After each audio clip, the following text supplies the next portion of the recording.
Qual é o terceiro mandamento? Êxodo 27. Algum irmão quer recitar? Êxodo 27, lembrando o terceiro mandamento. Pode falar, mano.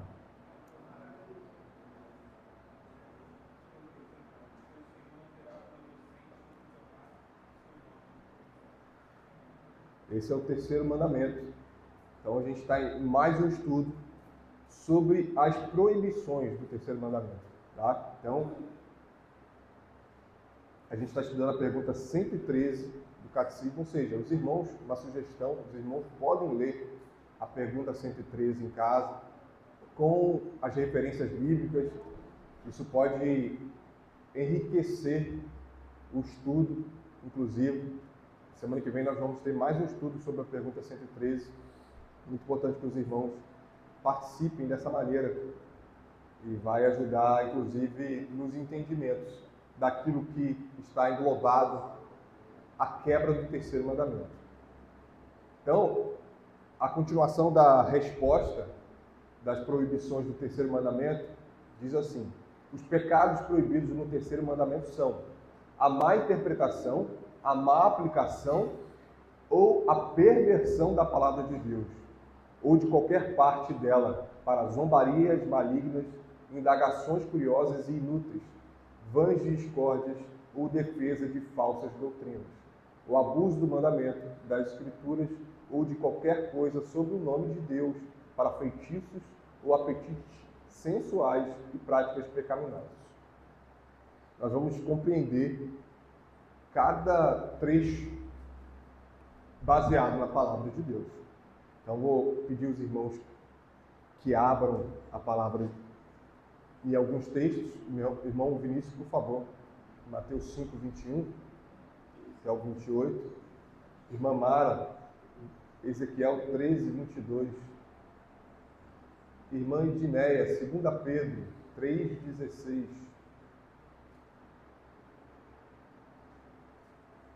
Gabriel, por favor, Gabriel. Mateus 22, 24 a 31.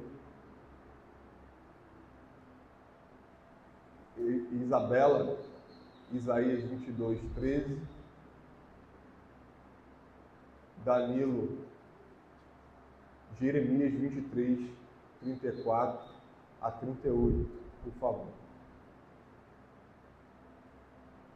Vinícius, por favor, pode ler. Até o 28. Ouviste que foi dito aos antigos: não matarás, e quem matar estará sujeito a julgamento. Eu, porém, vos digo que todo aquele que se contigo será como seu irmão estará sujeito a julgamento. E quem proferir o insulto a seu irmão estará sujeito a julgamento do tribunal. E quem lhe chamar tolo estará sujeito ao inferno de fogo. Se, pois, ao trazeres ao altar tua oferta, ali te lembrares de que teu irmão tem alguma coisa contra ti, deixa perante o altar tua oferta, vai primeiro reconciliar-te com teu irmão, e então voltando, fazer a tua oferta. Entre em acordo se demora com o teu adversário, enquanto estás com ele a caminho, para que o adversário não se entregue ao juiz. O juiz é o oficial de justiça, e sejais recolhido à prisão. Em verdade te digo que não sairás dali, enquanto não pagares o último centavo. Ouviste que foi dito: não adulterarás. Eu, porém, vos digo: qualquer que olhar para uma mulher com intenção impura, do coração já adulterou com ela. Veja, irmãos, nós fomos expostos recentemente ao Sermão do Monte, e o que nós vimos em Mateus 5 foi o contraste daquilo que é a falsa interpretação e a verdadeira interpretação. Jesus, por vários momentos em Mateus 5, ele diz: ouvistes o que foi dito. E ele traz a verdadeira interpretação dizendo: eu, porém, vos digo. Com toda a autoridade que ele tem, ele dá a verdadeira interpretação. Ou seja, a interpretação errônea de qualquer porção da palavra de Deus é pecado. Isso inclui a todos nós. Isso é muito sério, porque Jesus está falando contra os fariseus, mas nós, como homens e mulheres tementes a Deus, nós erramos na nossa interpretação. Logo nós pecamos, quebrando o mandamento do Senhor. Ezequiel 13, 22, por favor.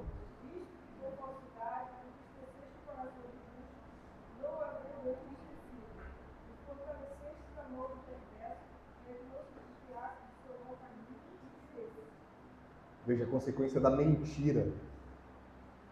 Mentira faz com que os perversos sejam fortalecidos nos seus maus caminhos. Ou seja, você conta uma mentira, aquele que está em pecado continua no seu pecado e a sua consciência vai sendo aplacada. 2 Pedro 3,16.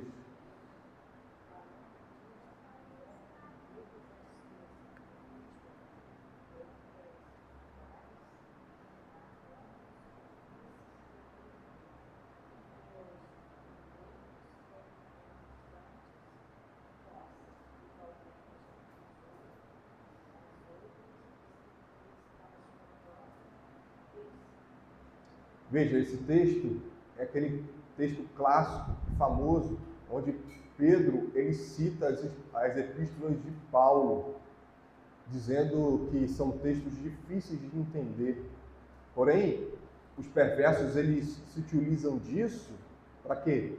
Para poder perverter o povo, para poder dar a interpretação que eles quiserem ao texto.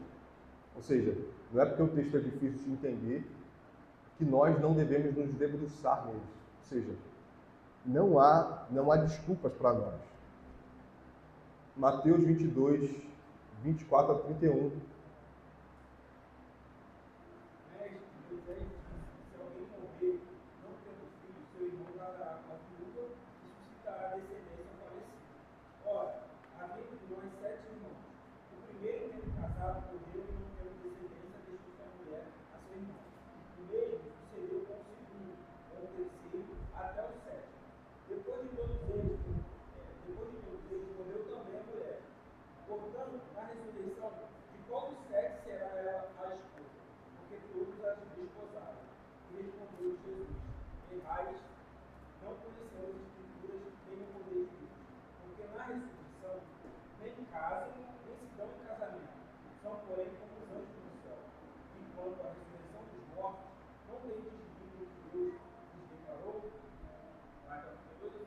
Tá ótimo.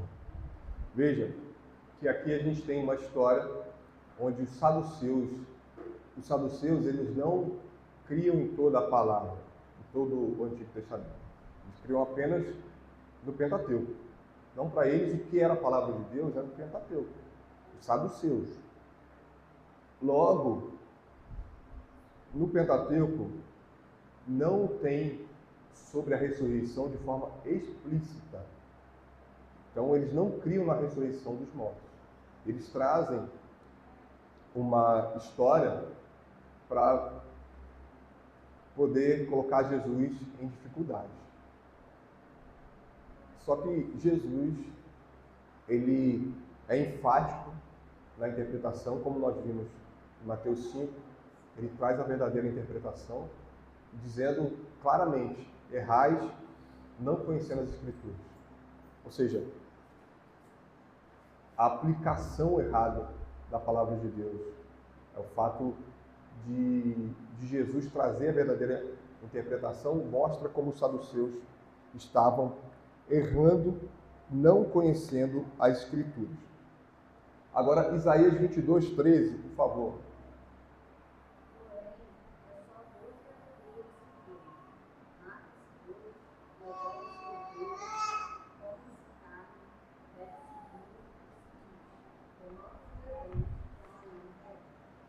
Vamos e bebamos que amanhã morreremos. Esse texto nos faz lembrar de 1 Coríntios, onde Paulo faz essa distinção do verdadeiro crente ao ímpio, né? Porque nós temos a esperança de que um dia estaremos com Cristo. Se morremos hoje, não há por que temer, né? Não precisamos temer a morte. E Jeremias 23, 34 a 38. Quanto ao profeta, o sacerdote, disser, sentença pedada do Senhor. A esse homem castigarei a sua casa. Não se direis cada um ao seu companheiro, cada um ao seu irmão. Respondeu o Senhor. E falou o Senhor. Mas nunca mais darei atenção a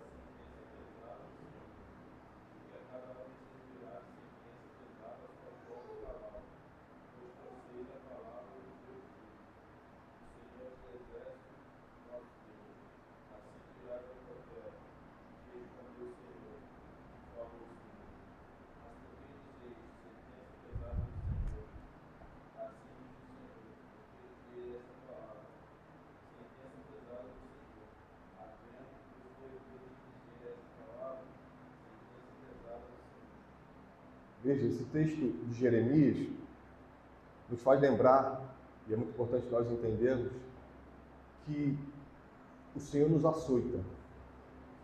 O Senhor açoita a quem ama.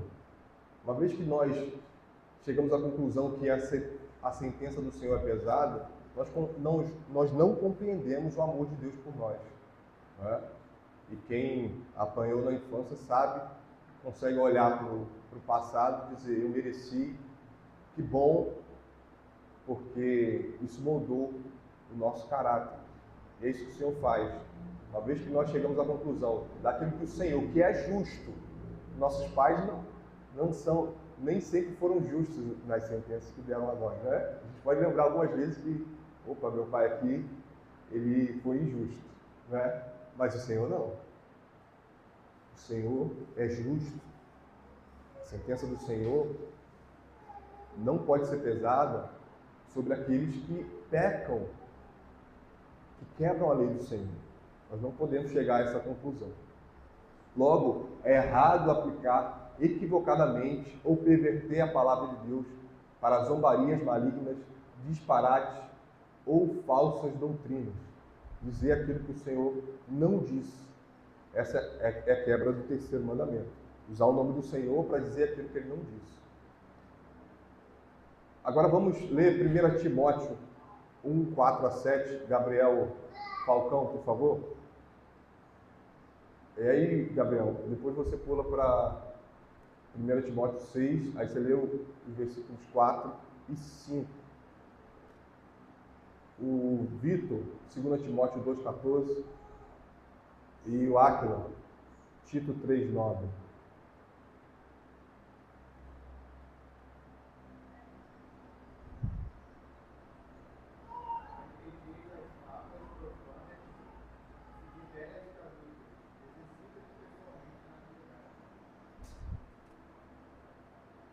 Até o 7.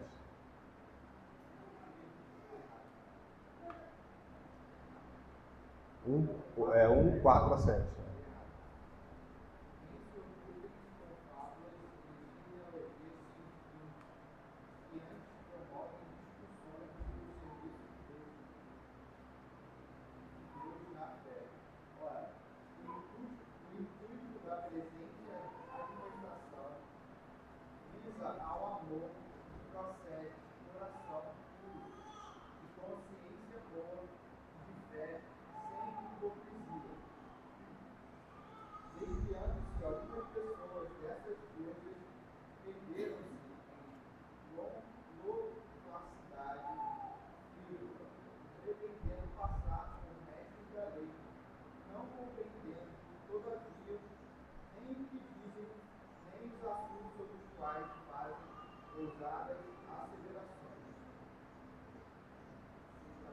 Isso, 6, 4 e 5, por favor.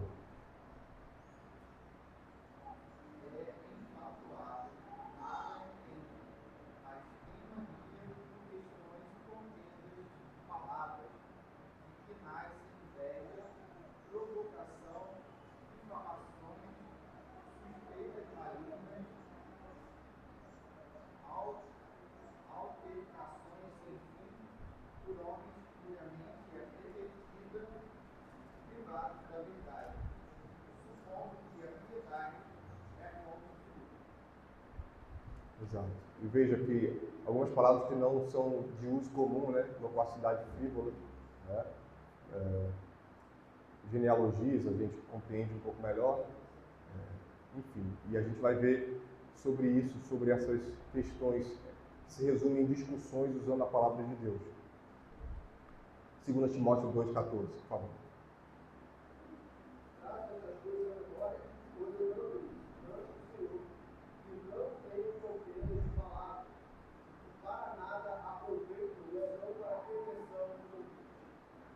E Tito 3,9.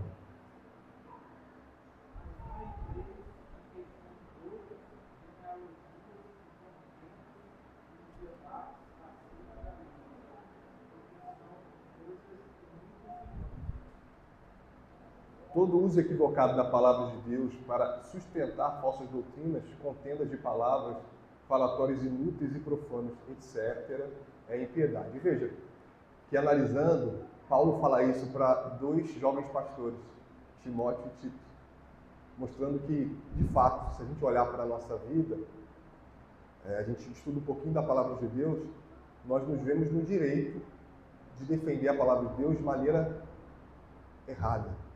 Isso é quebra do 3º mandamento.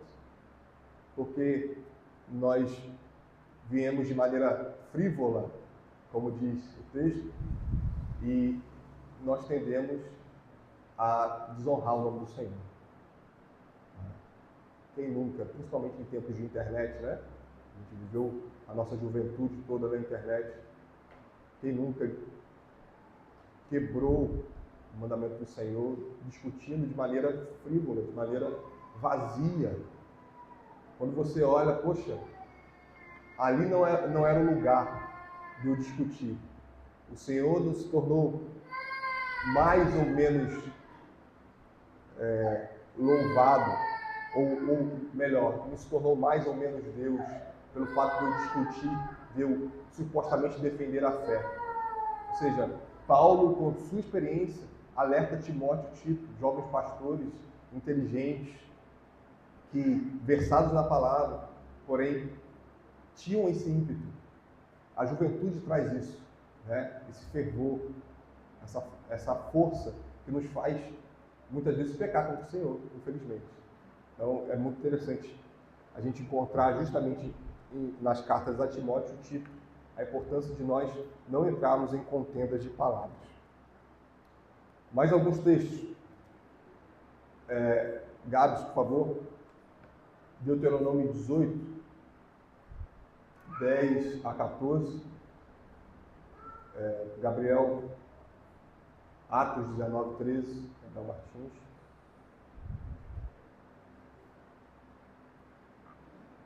Marileia, por favor, minha irmã. Se ela pode abrir em 2 Timóteo 4, 3 e 4. Aline, Romanos 13, 13 e 14.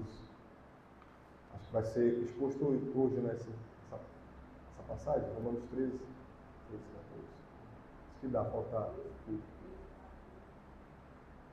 1 Reis 21, 9 e 10. Lucas, por favor. Isso, 1 Reis 21, 9 e 10. E Tati, Judas, versículo 4. Por favor.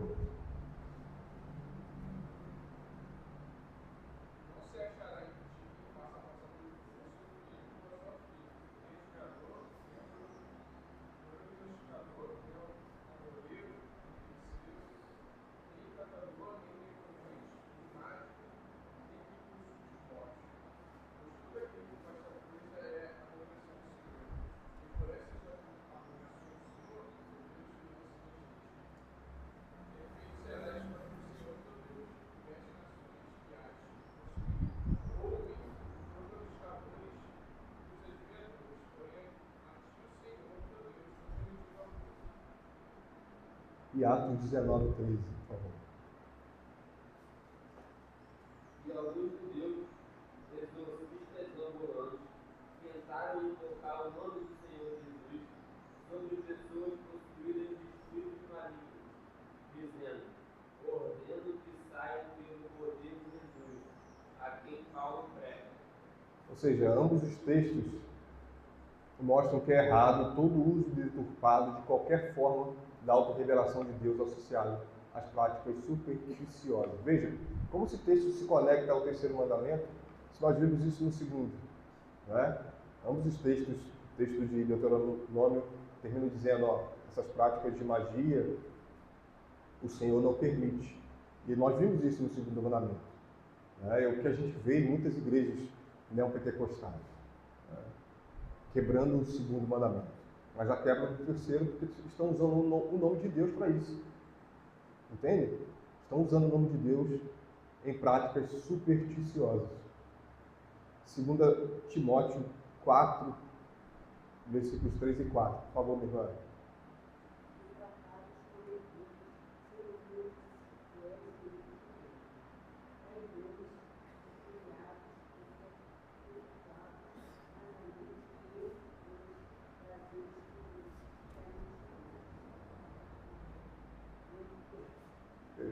2 Timóteo, né?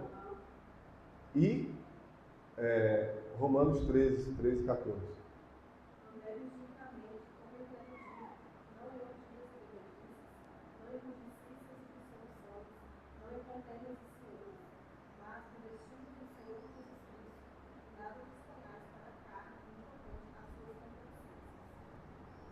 Primeira Reis 21, versículos 9 e 10. Escreveu as cartas dizendo: perdoai o jejum e trazei Nabote para a frente do povo. Fazei sentar defronte dele 2 homens malignos, que testemunhem contra ele, dizendo: blasfemaste contra Deus e contra o rei. Depois levai para fora e apedrejai, para que morra. Os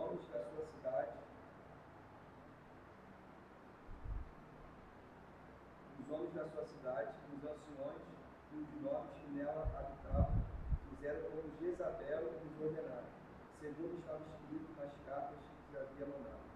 Vejam que, lendo o começo, parece que há piedade aí. Aconteceu o nome de Jezabel, você sabe que não é coisa boa. Por quê? Porque Nabote, ele queria vender, melhor, ele tinha um campo e o rei Acabe queria comprar esse campo. Então ele ofereceu dinheiro ou um outro campo que Nabote quisesse. Ele volta para casa, como criança mimada, fica entristecido porque não conseguiu, porque Nabote não quis vender o terreno. E aí Jezabel se mete na história, falando: você não é rei? Você é rei, você tem poder sobre tudo, alegre-se, o campo é seu, é certo. Então, Jezabel escreve uma carta em nome do rei Acabe, que foi o que o irmão Lucas leu, dizendo: pregoai em jejum, e tragam Nabote, porque ele profanou o nome do Senhor e o nome do rei. E aí tem um comentário aqui muito interessante sobre esses versos. Os jejuns geralmente eram apregoados para descobrir a causa de alguma transgressão, né? As histórias que nós vemos sobre jejum eram usadas para descobrir a causa de uma transgressão, ou simplesmente no momento que há uma transgressão, o povo se entristece e faz jejum. Aqui a ocasião foi usada para fazer falsas acusações contra Nabote. Irmãos, veja que a quebra de vários mandamentos aqui. O nosso foco é o terceiro. Jezabel usa o nome de Deus. Ela se mostra piedosa para matar Nabote. Usar o nome de Deus de forma perversa. E Judas 4, por favor.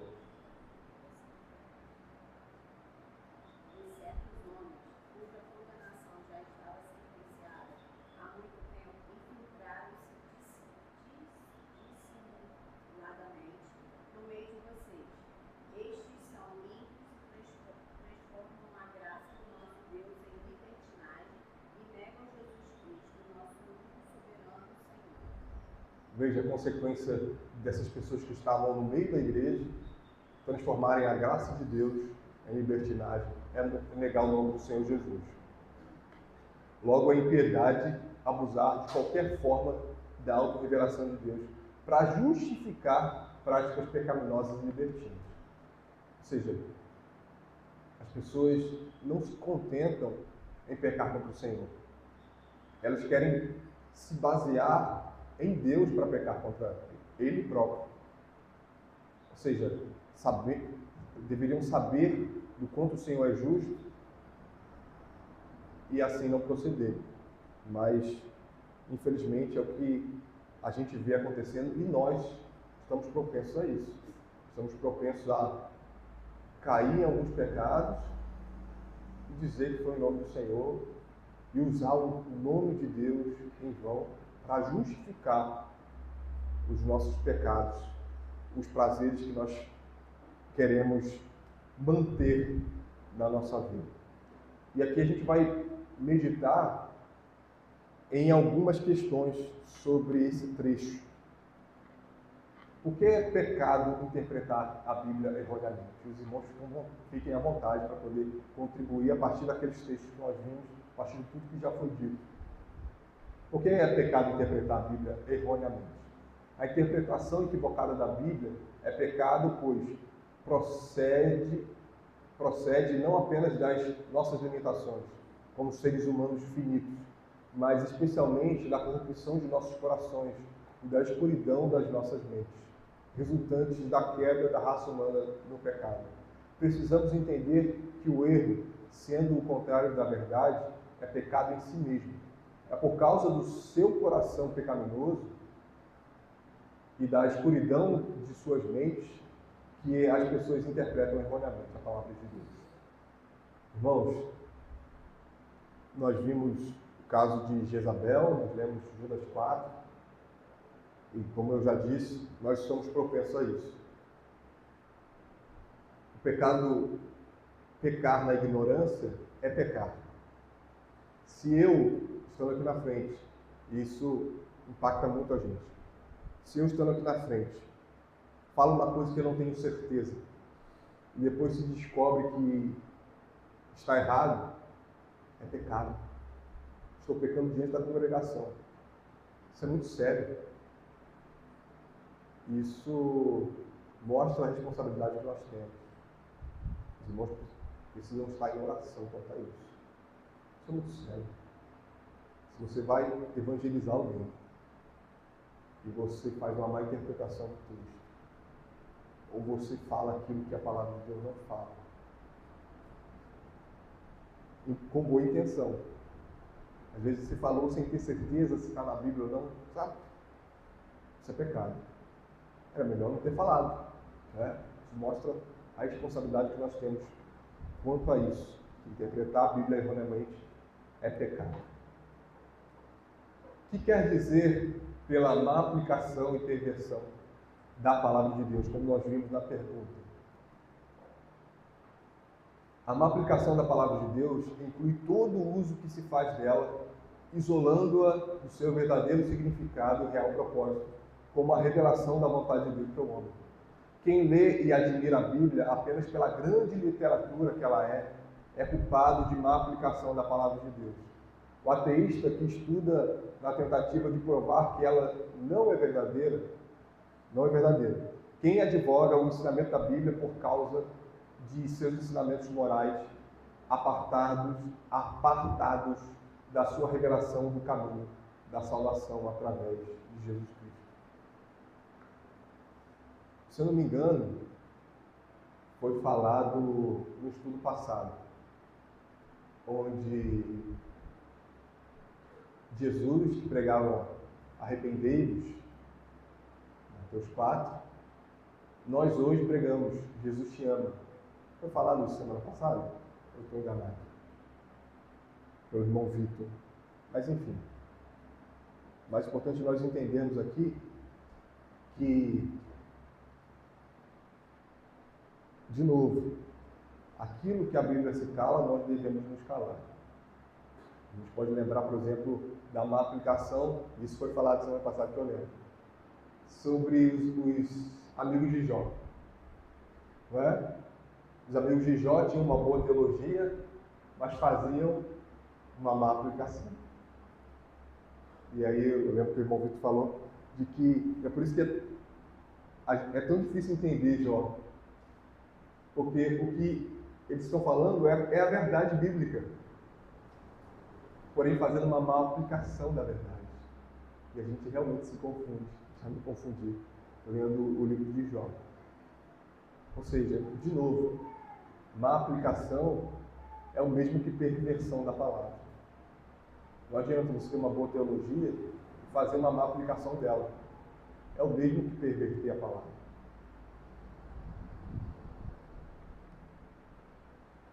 Por que é errado usar a Bíblia ou qualquer parte dela para zombarias malignas? Que a Bíblia pode ser a palavra de Deus, por ser a palavra de Deus, é santa e deve ser tratada com a devida reverência. É verdade que na Bíblia há humor, E não é errado apontá-lo ou deleitar-se com ele. Isso é muito interessante. Mas usar a Bíblia para o escárnio mundano é algo muito diferente de apreciar o humor que nela há. O que é errado é usar a palavra de Deus como alvo do ridículo, de sorte que a revelação de Deus seja depreciada e seja a ser considerada com desdém. E a melhor forma da gente ver isso, nós já foi tratado sobre isso, é a questão de nós olharmos para os ímpios. Nós vimos aqui no estudo, nós falamos explicitamente sobre os atributos de Deus, as obras de Deus e os nomes de Deus. Ainda no terceiro mandamento. Usar glória, usar misericórdia de maneira vã, é quebra do terceiro mandamento. Quando você fala glória, você está glorificando o nome do Senhor, ou você está usando de maneira vã a glória que deve ser dada apenas ao Senhor? Então, são coisas para a gente meditar, sondar o nosso coração, né? Sondar o nosso coração. Porque às vezes a gente peca de forma ignorante, né? Sem notar. Ainda assim, como já falamos, é pecado. O que quer dizer indagações curiosas, inúteis e vãs discórdias? Aqui a gente vai resumir, o Gerardo Voz resume, todos aqueles textos que nós lemos de 1 Timóteo, 2 Timóteo e Tito, usando essas que se resumem em discussões, contradições do saber, genealogias, fábulas, onde as pessoas usam a palavra de Deus apenas para o engrandecimento de si e para ganhar uma discussão. Tá? Há disputas sobre questões cuja natureza do caso não podem ser determinadas com certeza. Ou seja, essas são as fábulas. Né? Então, quando a gente lê lá em 1 Timóteo, fábulas, e eu acho que em Tito também nós lemos a mesma palavra, fábulas, está falando sobre histórias que não podem ser confirmadas, usando para discussões, usando o nome de Deus.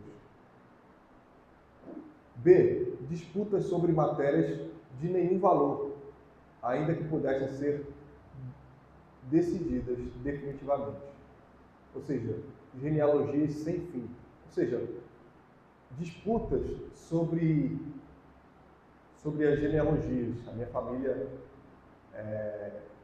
ela tem tal honra, ou eu venho de tal genealogia, ou seja, como se isso contribuísse no crescimento do reino de Deus. Nós paramos para analisar, cada um aqui vem de uma família com muitos erros. Quando uma pessoa vem e ela quer discutir quanto aquilo que ela viveu, a boa educação que ela teve, isso se aplica a genealogias sem fim. Isso não se sustenta, porque a gente está falando da palavra de Deus. C. A mera argumentação verbal que trata apenas das palavras e não das realidades que elas deveriam representar.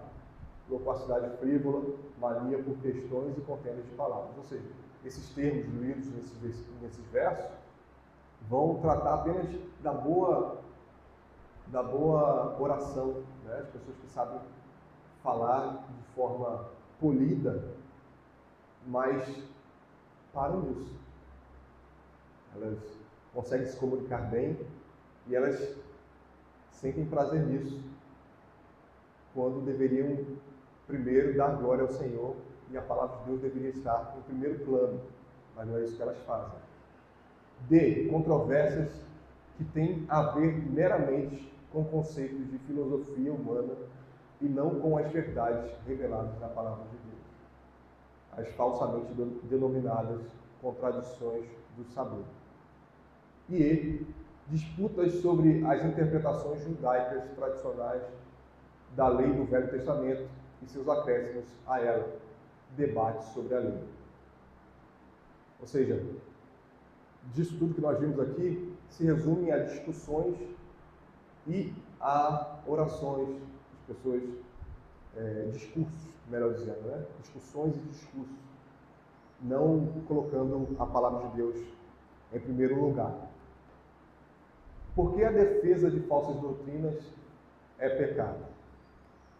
Porque as falsas doutrinas são produtos de nossos corações e mentes, corrompidos pelo pecado, e a defesa delas é oposição à verdade de Deus, e mostra um total ou parcial falta da obra iluminadora do Espírito Santo. Muitos há hoje que hesitam em dizer que a defesa de falsas doutrinas seja um pecado. Isso é muito sério. Porque, vejam, irmãos, um comentário. Por que a defesa de falsas doutrinas é pecado? No nosso meio, isso é óbvio. Mas existem muitas igrejas abertas nesse momento que passam pano para várias coisas que estão sendo ditas no púlpito e entre os irmãos,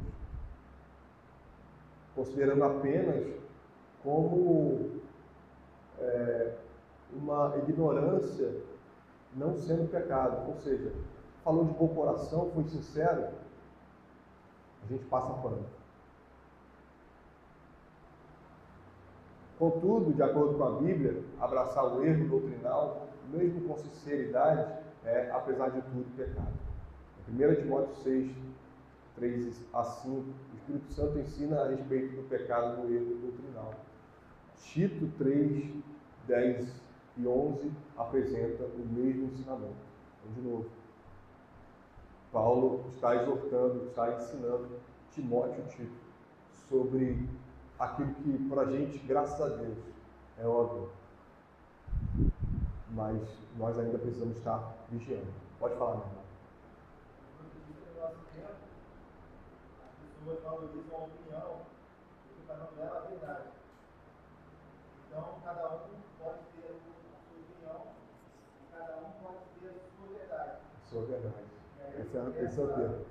Essa relativização da verdade faz com que isso se adentre nas igrejas, de modo que as igrejas, dentro da mesma denominação até, pode haver uma divergência de pensamento, de doutrina, e aí quando você tem discordância do tema, alguma discórdia desse sentido vai dar errado. Né? Uma vai ter certa, a outra vai dar errado, a outra vai dar errado. Mas hoje, uma grande falácia que se alastra, né, é de que a opinião tem sempre parece com a verdade.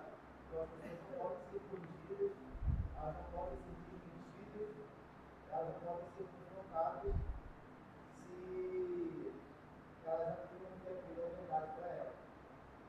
E aí, isso não cria uma resistência para aceitar ser confrontado e uma resistência para confrontar também. Então, quando você vai receber, quando você tem receio de confrontar, você fica com receio de que você está certo.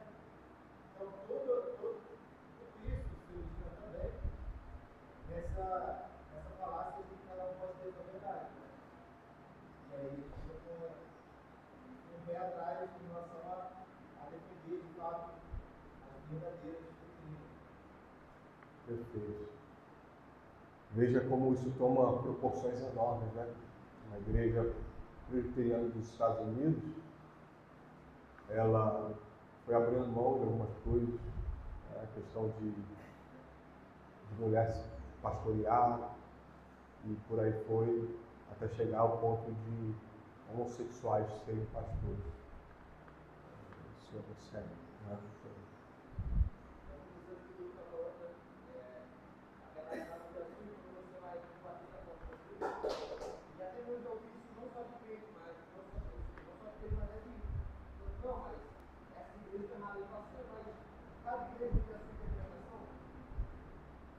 No meio cristão, a gente não parar com pessoas que estão com e tal. Cada um tem a sua interpretação. E aí, não existe interpretação, existe opinião. Aí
todos puderam ter acesso diretamente à Bíblia e cada um pode ter a sua própria opinião a respeito do que está sendo ensinado.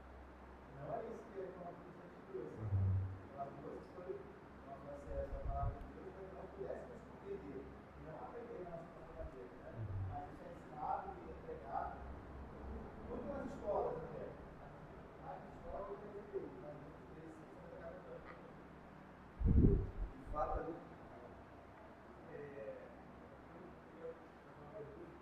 Você poderia trazer de forma prática, por exemplo, você acabou de dizer que o erro acaba se tornando uma quebra do seu mandamento. E como que a gente consegue, então, nessa linha, diferenciar o que seria um erro de uma discussão teológica que acaba sendo, trazendo uma certa dicotomia? Por exemplo, dentro da linha escatológica existem várias linhas. E aí, é erro ou dá para. Entendeu o que eu estou dizendo? Estou entendendo. Acaba se tornando um quebrador de mandamento, ou pode existir essa discussão saudável dentro da doutrina? Isso. O meu entendimento é, primeiro, aquilo que a Bíblia se cala, nós nos calamos, né? Partindo disso, você tem textos bíblicos para se basear nisso, né? E uma vez que você foi à Bíblia, né, e se baseou naquilo que você trouxe, né, aí vem a questão do que você está trazendo, se é pecado ou não. Né? Por exemplo, o milenismo traz uma questão e o pré-milenismo traz outra. Né? E aí? Quem está... A gente não sabe de todas as questões, né, porque a Bíblia ela não é exaustiva nesses pontos, mas aí a pessoa que um dia, vamos supor, né, saberemos que está errado, ela está pecando, não é isso que você está querendo trazer? Porque, por exemplo, eu estou te fazendo essa pergunta justamente até para alguns irmãos mostrar que o erro seria genérico. Por exemplo, uma coisa é adoração a Deus. Outra coisa é a discussão, por exemplo, de Lutero e Calvino sobre ceia, aí você vai ter alguma sobre formato de batismo, outra escatologia, ou, por exemplo, dando esse exemplo que ficou mais claro, mas ou menos isso para não ficar genérico. Por exemplo, eu vou chegar hoje e pensar, eu tenho um pensamento preterista, mas aí chega amanhã um irmão que fala sobre um pensamento mais futurista, e aí eu estou errando, ele está errando, Eu estou entendendo. Entendeu? Estou entendendo. É interessante, vou partir do ponto do que o estudo trouxe, e eu me olhando naquilo, da responsabilidade que eu tenho, que eu estou falando aqui. Uma vez que eu trago uma coisa, né, e sem ter a certeza daquilo que eu estou falando, depois se descobre que é errado, eu peco.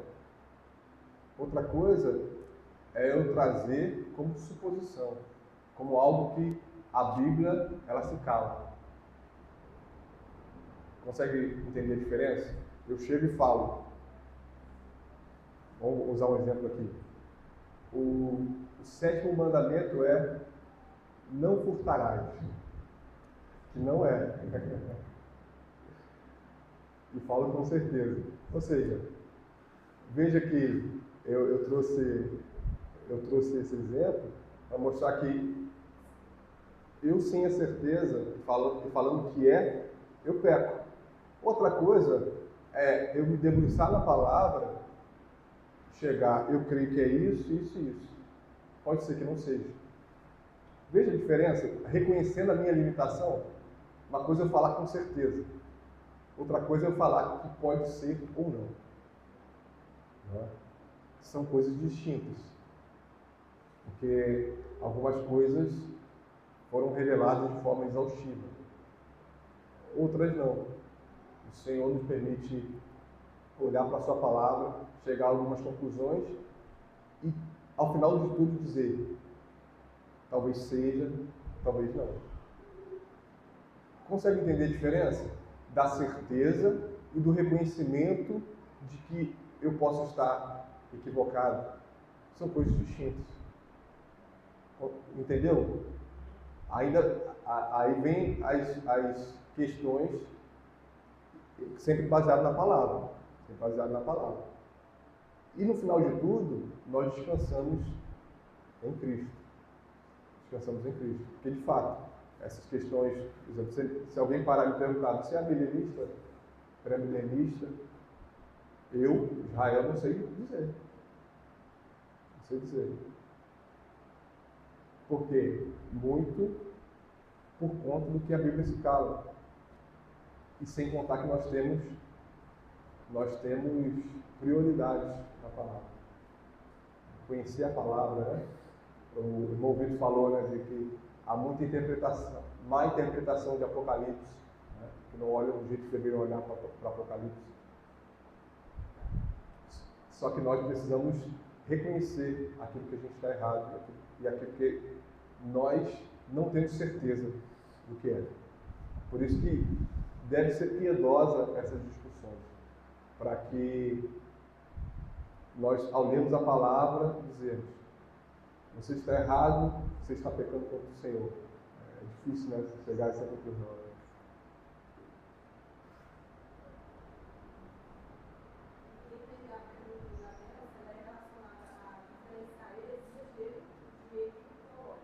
Eu acho que não foi essa a pergunta, não. Foi? Aí também, foi. Nesse sentido.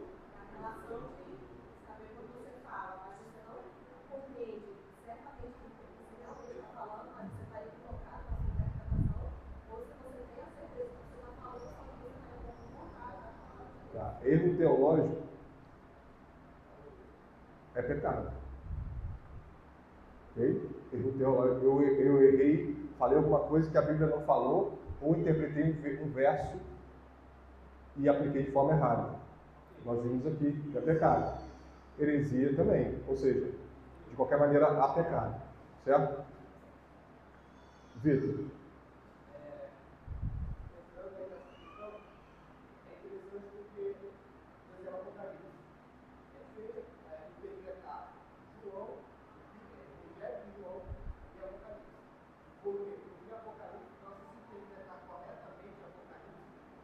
Corretamente mesmo, você precisa ter todos os elementos do Apocalipse.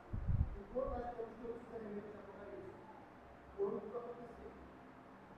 Aí vai ter que preferir, A ideia do Apocalipse só com a ideia de que existe nuances de vários pensamentos cristãos. Então, assim, era mais ou menos essa ideia. O que seria um erro, eu estou errando aqui na palavra, enquanto o outro é uma discussão que. em Apocalipse, em Apocalipse, por exemplo, você tem a profecia. Não necessariamente o cumprimento. Agora, em Isaías 9, verso 1, você tem profecia e cumprimento.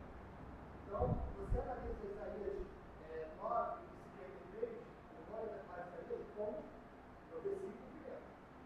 Então, você tem o evangelho que fala que isso se cumpriu. Você consegue entender isso? Aquele que diz que em Isaías 9 não se cumpriu, como os judeus fazem, eles estão pecando.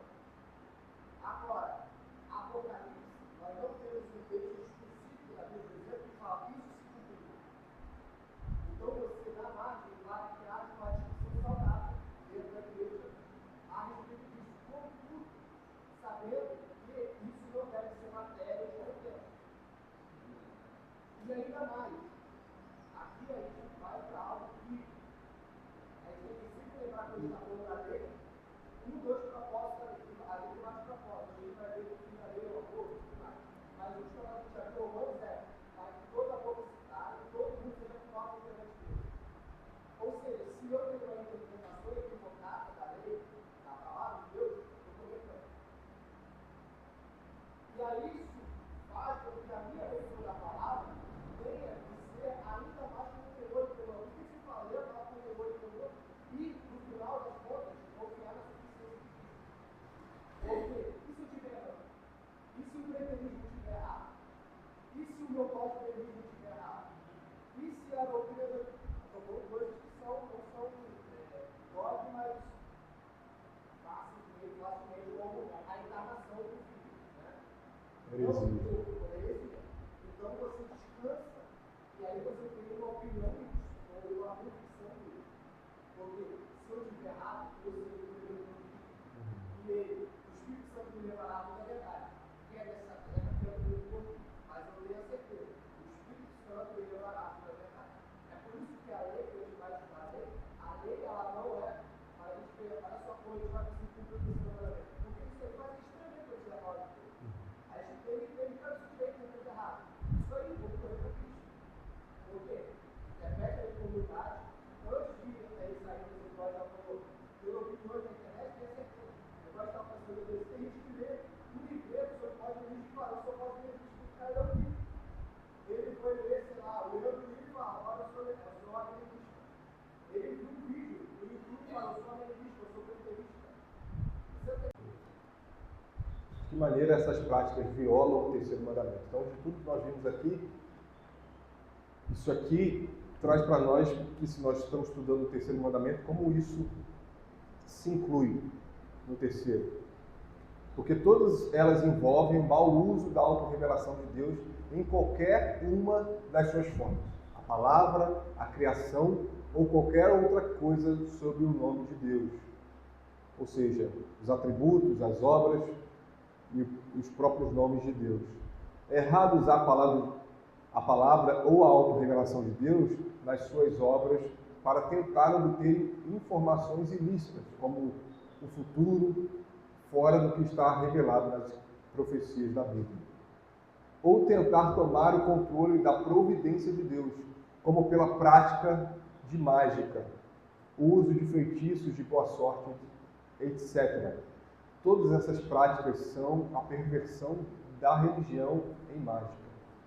Em vez de reconhecerem que o fim principal do homem é glorificar a Deus, eles tentam usar Deus e a sua revelação na palavra e obras para os propósitos egoístas e pecaminosos do próprio homem. Isso é, de fato, tomar o nome de Deus em vão. Então, é o que nós já vimos aqui. De tudo que os irmãos falaram, de tudo que nós lemos na palavra, de fato, nós usamos o nome de Deus, precisamos usar de maneira a glorificar, como ele diz aqui. O fim principal do homem é glorificar a Deus. Abrimos a nossa boca para dizer o nome de Deus, que seja para glorificar o seu nome. Como a autorrevelação de Deus tem sido mal usada em favor de apetites sensuais e práticas pecaminosas. Todas as vítimas da heresia antinomiana, que nega que o crente em Cristo está sujeito à lei moral de Deus como regra da sua vida, tendem inevitavelmente a usar de maneira equivocada a revelação de Deus em favor dos apetites sensuais e das práticas de pecados. Encontramos na Bíblia uma condenação enfática da seita dos nicolaítas, que eram essencialmente uma seita antinomiana.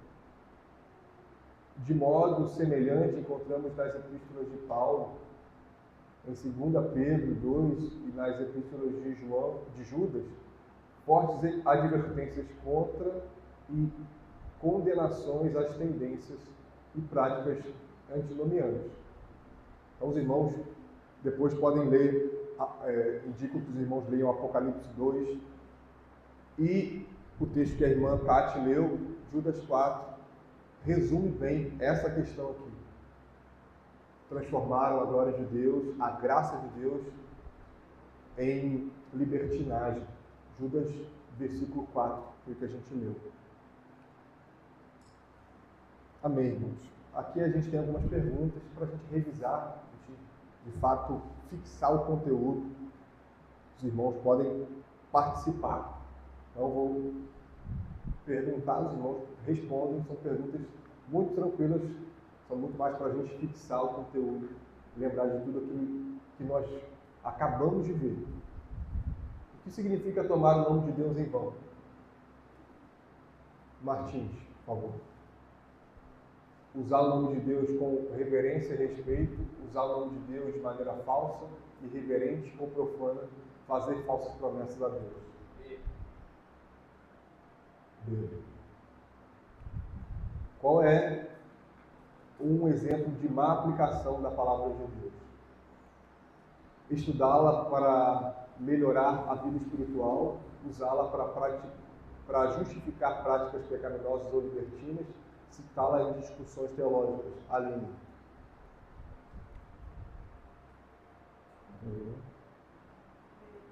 B.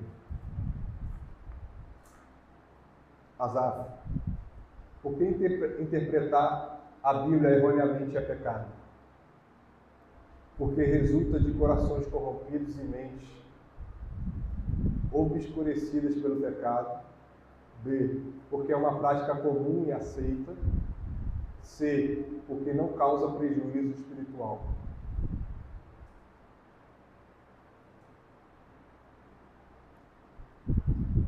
A. O que significa zombarias malignas em relação à palavra de Deus? Usar a Bíblia para o escárnio ou ridículo, desonrando sua santidade, apontar o humor na Bíblia de forma respeitosa, criticar interpretações erradas da Bíblia. Douglas. Claro. O que são indagações curiosas e inúteis? Debater questões irrelevantes ou sem resposta certa, questionar o propósito de Deus para a humanidade, explorar o significado profundo das Escrituras. Aqui, irmãos, aqui vocês desconsideram sem resposta certa. Tá? Desconsideram isso aqui, mas a resposta certa é A, tá?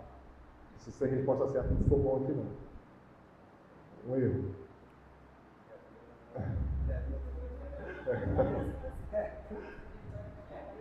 Um exemplo de erro. Danilo, por que a defesa de falsas doutrinas é pecado? Porque são baseadas em corações e mentes corrompidos pelo pecado. B, porque são debatidas com frequência na igreja. C, porque promovem unidade entre diferentes crenças. Isabela, como práticas supersticiosas violam o terceiro mandamento? Porque são inofensivas e triviais. B, porque pervertem a religião em mágica e desonram a autorrevelação de Deus, porque não estão mencionadas na Bíblia.